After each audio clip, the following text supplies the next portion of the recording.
찬송가 420장 찬송입니다.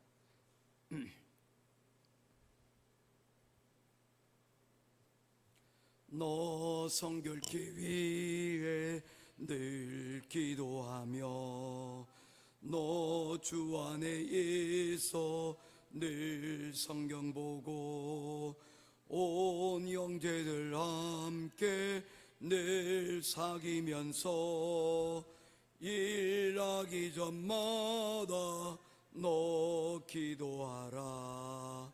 너 성결케 위해 내 머리 숙여 저 은밀히 계신 내 주께 빌라.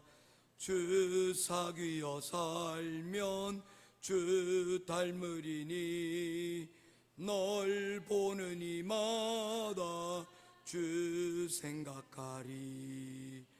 너 성결케 위해 주 따라가며 일 다급하여도 당황치 말고 참 즐거울 때나 또 슬플 때나 주 믿고 늘 따라가라. 너 성결케 위해 늘 기도하며 내 소원을 주께 다 맡기어라. 너 성령을 받아 주 섬겨 살면 저 천국에 가서 더 잘 섬기리. 아멘. 찾으실 하나님의 말씀은 로마서 제2장 1절부터 16절까지 말씀입니다.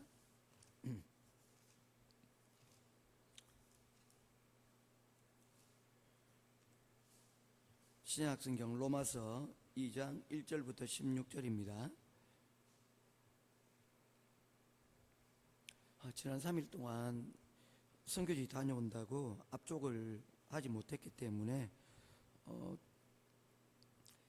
2장 1절부터 말씀 보도록 하겠습니다. 한 절씩 교독하며 보겠습니다.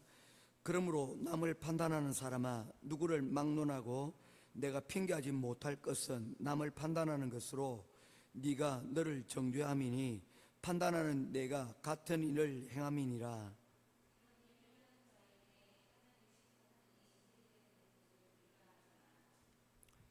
이런 일을 행하는 자를 판단하고도 같은 일을 행하는 사람아, 내가 하나님의 심판을 피할 줄로 생각하느냐?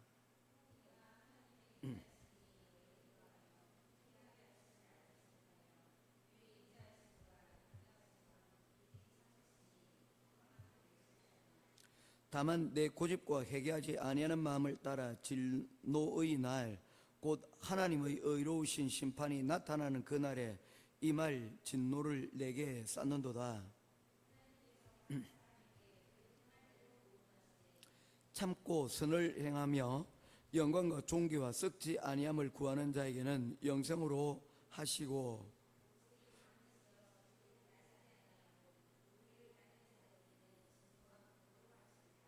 악을 행하는 각 사람의 영에는 환난과 공고가 있으리니 먼저는 유대인에게요 그리고 헬라인에게며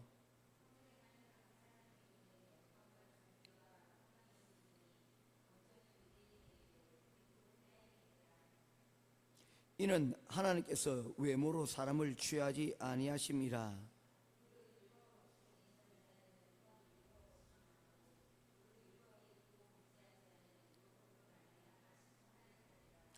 하나님 앞에서는 율법을 듣는 자가 의인이 아니요 오직 율법을 행하는 자라야 의롭다 하심을 얻으리니,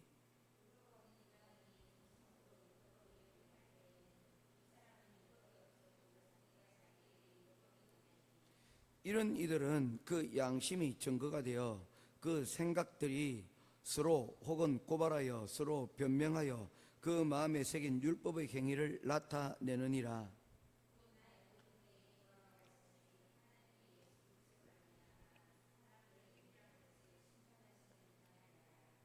아멘. 지난 주간에 로마서 1장에 대해서 우리가 말씀을 살펴보았습니다. 로마서 1장은 하나님께서 구원을 베푸시고 또한 이 바울을 통하여서 사람들에게 하나님의 믿음의 실상이 무엇인지를 말씀을 하였습니다. 믿음의 실상은 무엇이었습니까? 믿음의 실상은 다른 것이 아닌 사랑이었습니다. 믿음이 있다는 것은 사랑이 있는 것이요, 그리고 또한 그 사랑을 그의 사명으로 알고 그 사명을 그는 전하는 자가 바로 바울이었습니다. 그러면서 이 사랑을, 하나님의 사랑을 깨닫지 못하는 자들의, 인간들의 죄성에 대하여서 그가 고발을 하고 있습니다. 이제 2장에서는 또 다른 의미의 죄를 고발하고 있습니다. 2장 1절에서 16절은 크게 두 가지 형태를 우리들에게 말씀하고 있는데, 첫 번째 것은 1절에 있습니다. 1절 말씀 같이 보겠습니다. 시작. 그러므로 남을 판단하는 사람아, 누구를 막론하고 내가 핑계하지 못할 것은 남을 판단하는 것으로 네가 너를 정죄함이니 판단하는 내가 같은 일을 행함이니라. 아멘. 1장 29절 말씀부터 보게 되면 여러 가지 죄들에 대해서 고발을 하고 있지 않습니까? 모든 불의, 추악, 탐욕, 악의가 가득한 것, 시기, 살인, 분쟁, 사기, 악독, 총목 21가지의 죄들을 망라하고 있습니다. 이런 죄들이 있다라고 우리가 하나님 말씀 가운데 살아가지 못할 때에 이런 죄들이 우리 가운데서 있지 않느냐라고 고발을 하고 있는 것이죠. 한번 점검을 해보시면 어떻습니까?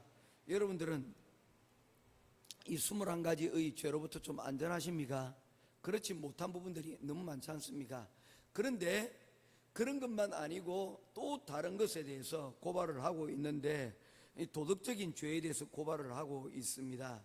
그래서 1절은 남을 판단하는 그것에 대해서 고발을 하고 있다는 것입니다. 이 말씀은 어떤 거냐면, 나는 너보다 더 낫다라고 하는 비교의식, 그리고 우월의식에 대하여서 고발을 하고 있습니다. 이것을 예를 들면 교회에서 쉽게 발견할 수가 있습니다. 특별히 주일학교에 보면 이런 게 있어요. 아이들을 하다 보면, 자, 기도 잘 했어요? 이렇게 물으면 아이 중 하나가 이야기를 합니다. 목사님, 얘 눈 떴었어요 라고 고발하는 친구들이 있어요. 자, 어떻습니까? 어떻게 알았을까요? 지도 눈을 떴으니까 아는 것 아닙니까? 그런데 자기는 고발함으로써 자기는 이 친구보다 더 낫다는 생각을 하고 있는 거예요. 자기가 더 우월하다라고 생각을 하고 있는 것이죠. 그런데 둘 다 눈을 떴기 때문에 알 수 있는 것이고, 그렇게 되면 둘 다 똑같은 것이 되어지고 만다는 것입니다. 어떤 사람의 불의와 어떤 사람의 잘못을 알았을 때에 마치 자기가 하나님이 되고 심판자가 되어서 그것을 판단하고 정죄함으로 통해서 자신이 이 사람보다 더 낫다라고 생각하는 사람들이 있어요. 꼭 누군가 저에게 찾아와서, 우리 행복한 교회는 없지만 그런 분들이 계세요. 오셔가지고 김 집사님은 어떻고 이 집사님은 어떻고 온갖 교회의 모든 죄들에 대해서 미주알 고주알 여러분 다 이야기를 하는 분이 있어요. 그리고 난 다음에 결론이 무엇입니까? 결론이 없어요. 고발하고 끝나버려요. 자기는 그렇지 않다라고 얘기를 하고 싶은 건지, 하여튼 그리고 난 다음에 그들을 위해서 어떻게 하겠다 뭐 하는 것들은 아무것도 없습니다. 고발로 끝이 나는 거예요. 우리 옆집에 같은데, 우리의 이웃 가운데 여러분 고발을 일삼는 사람이 여러분 있다 그러면, 혹시 여러분 집에 뭐 쓰레기를 버리는지 아니면 하수구에 뭔 잘못된 걸 버리는지 찾아보고 자를 들고 다니면서 뭔가 고발할 거리를 찾는 사람이 옆에 있다면 그야말로 불편하지 않겠습니까? 그리스도인들은 여러분 고발하는 자가 아닙니다. 그리스도인들은, 그리고 그렇다고 해서 무조건 참는 자도 아닙니다. 그리스도인들은 우리들이 나에게서나 또한 문제점들이 있을 때 그것을 뭐 하는 것입니까? 그것을 통하여서 참여하고 또한 그 문제를 여러분 돌이키는, 여러분 문제를 해결하기 위하여, 말씀으로 해결하기 위하여 노력하는 사람들이라는 것을 성경은 우리들에게 분명히 말씀을 하고 있는 것입니다. 이런 비슷한 내용이 여러분 성경에도 있습니다. 요한복음 8장 7절 말씀입니다. 그들이 묻기를 마지 아니하는지라 이에 일어나 이르시되 너희 중에 죄 없는 자가 먼저 돌로 치라 하시고, 여러분 어떤 내용입니까? 한 가늠하는 여인을 사람들이 잡아다가 예수님 앞에 무릎을 꿇렸습니다. 율법에는 어떤 것이 있습니까?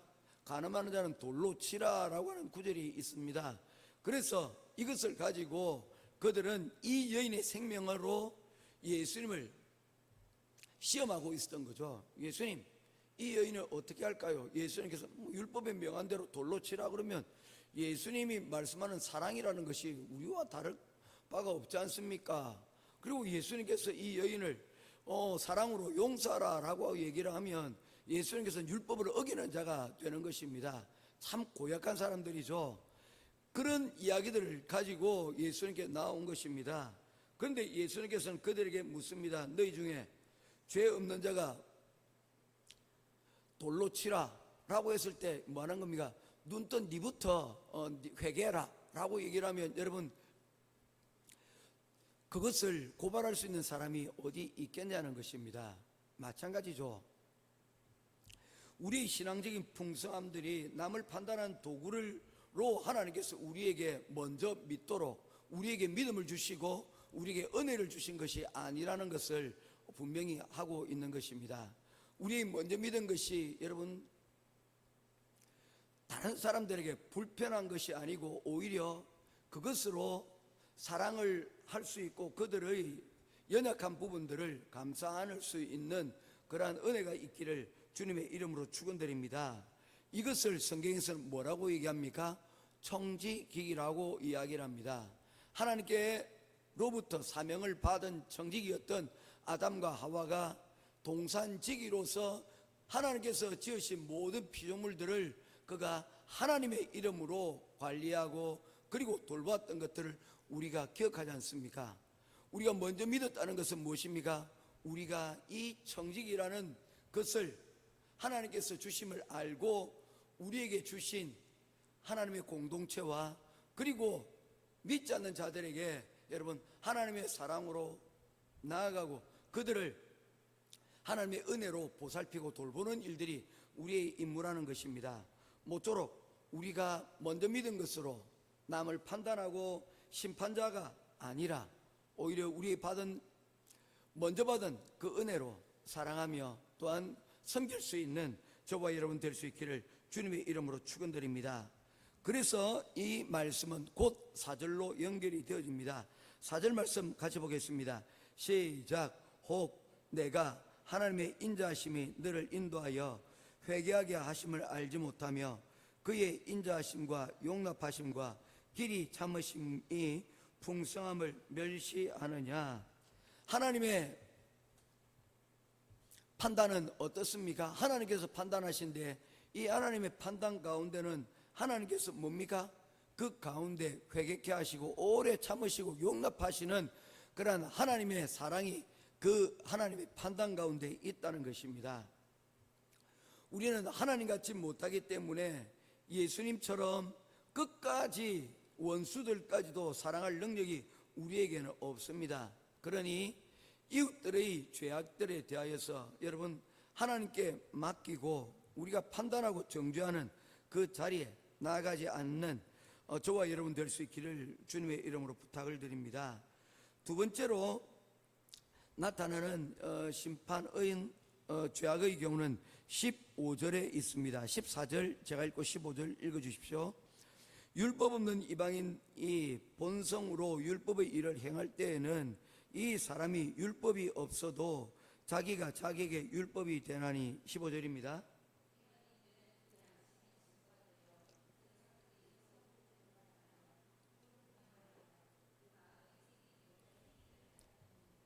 아멘. 여러분 도덕적인 죄가 있고, 두 번째는 어떤 죄냐면 양심의 죄입니다. 율법이 오기 전에 모든 이들에게 하나님께서 주신 선한 마음이 있었습니다. 이것을 양심이라고 이야기를 하죠. 대표적으로 우리 동양 철학에서도 두 가지가의 설이 있지 않습니까? 이론이 있지 않습니까? 하나는 인간의 태초의부터의 선함을 믿는 성선설이고요. 그리고 또 하나는 인간의 마음 가운데 악이 있음을 이야기하는 여러분 성악설입니다. 여러분, 사람은 선하게 태어났을까요? 악하게 태어났을까요? 라고 물을 때에 태초의 인간은 하나님께서 그 가운데 무엇을 두셨습니까? 이 선한 양심을 하나님께서 두셨다는 것입니다. 그런데 죄로 말미암아 이 선한 양심이 여러분 데미지를 입게 되었고, 그 가운데서 우리 본능 가운데 아담 이후로는 우리 가운데 여러분 인간의 하나님께로 받은 선한 양심과 더불어서 여러분 무엇이 있습니까? 악한 본능들이 여러분 우리 가운데 동시에 가지게 되었다는 것입니다. 그래서 우리에게는 선한 양심과 그리고 악한 것이 여러분 우리가 서로 혼재되어져 있는 가운데 여러분 있다는 것입니다. 그래서 기독교에 대하여서 누군가가 성선설이냐 성악설이냐고 묻는다면 엄밀하게 이야기하면 성과 악이 혼재된 상태라고 말할 수가 있지만, 악이 있기에 성악설이라고 여러분 말할 수가 있습니다. 왜냐하면 성선설은 아예 악이라는 것은 없는 완전히 선으로만 가득한 존재이기 때문입니다.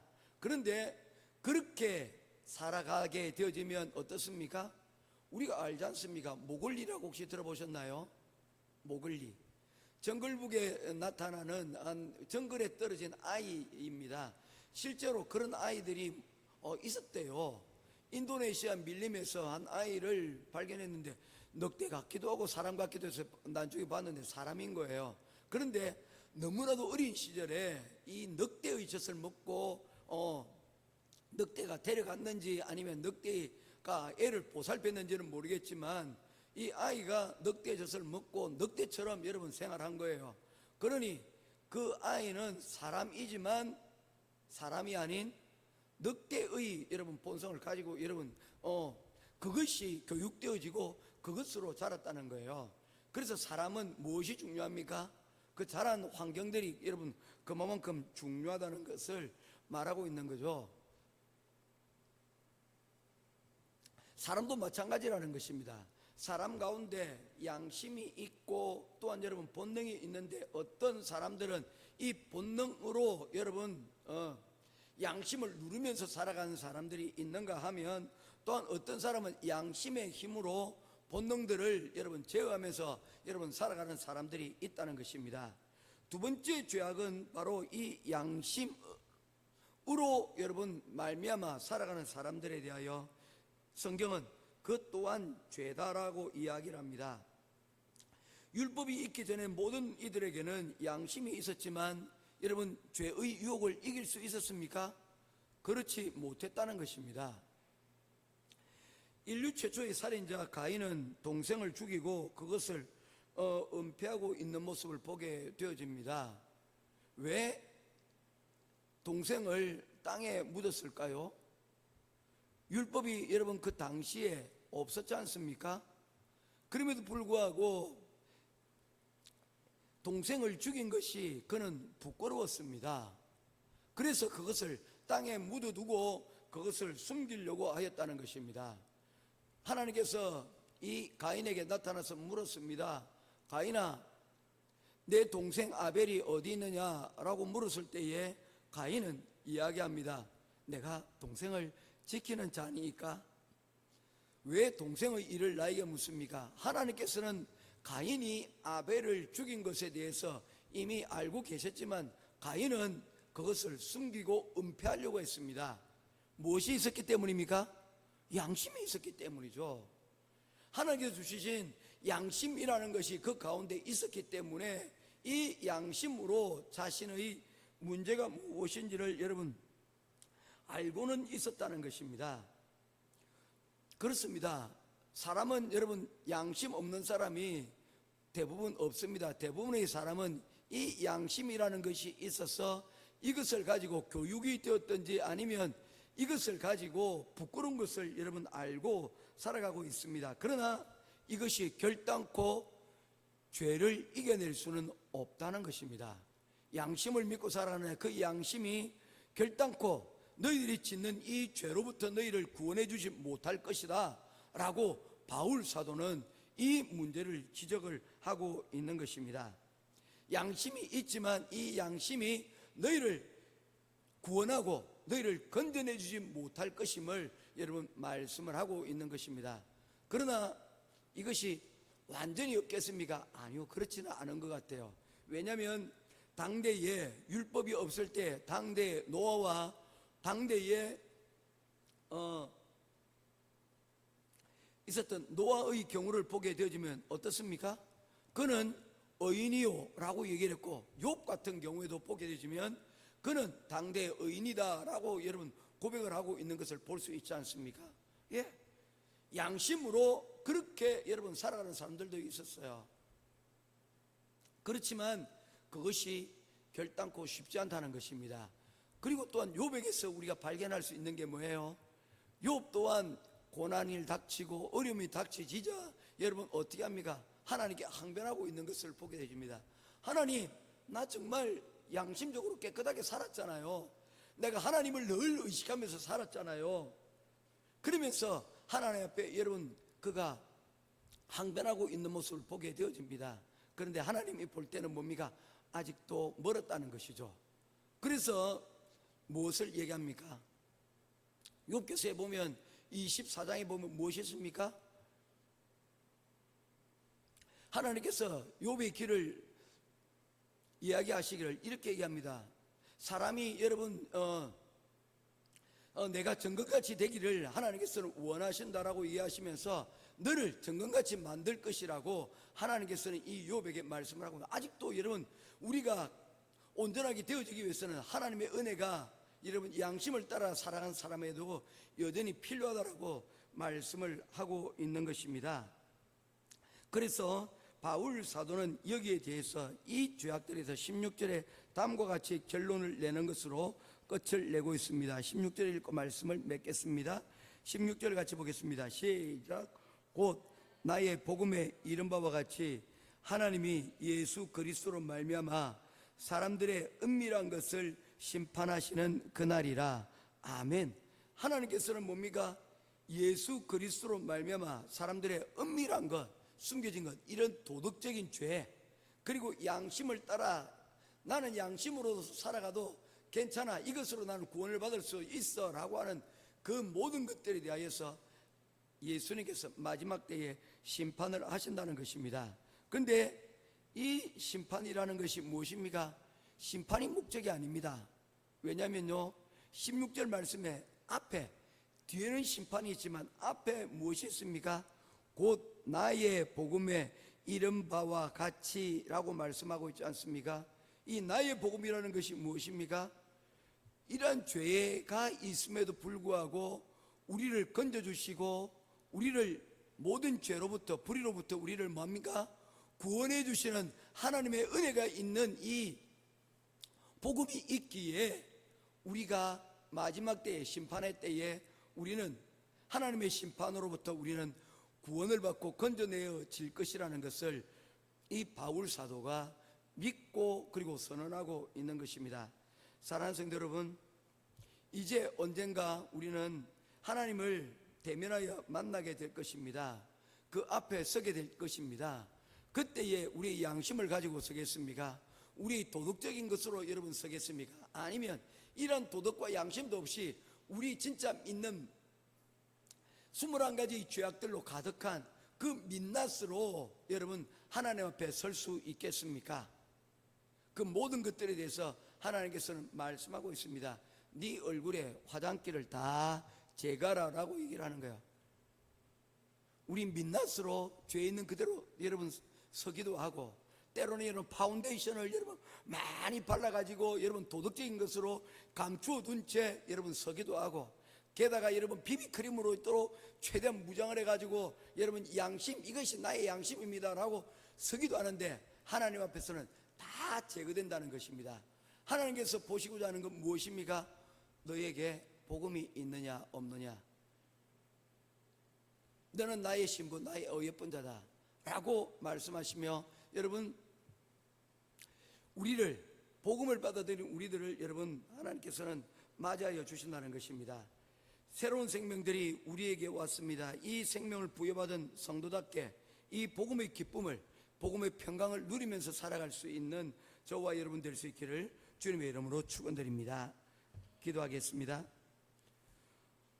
고마우신 아버지 하나님, 로마서 1장에서 우리의 예거되지 않는 죄들에 대해서 우리가 살펴보았고, 또한 오늘 우리 속에 은밀한 두 가지의 죄에 대해서 또한 살펴보았습니다. 도덕적인 것, 양심적인 것, 이것으로 우리가 스스로 만족하고 이것으로 우리의 구원을 얻을 수 있다라고 착각하며 살았던 우리의 모습들이 있습니다. 하나님, 오늘 말씀을 통하여 우리가 하나님의 복음으로 살아가야만 이 모든 죄로부터 우리가 건짐을 받을 수 있다는 것을 말씀하고 있습니다. 모쪼록 하나님의 복음을 받은 자, 은혜를 받은 자로서 그 받은 복음과 은혜를 가지고 하나님 오늘도 주해 주시는 그 말씀 가운데 사랑하며 은혜 베풀며 살아갈 수 있는 우리 모두가 되게 하여 주시옵소서. 우리를 구원하여 주신 우리 주 예수 그리스도 이름으로 간절히 기도드리옵나이다. 아멘. 하늘에 계신 우리 아버지여, 이름이 거룩히 여김을 받으시오며 나라의 임하옵시며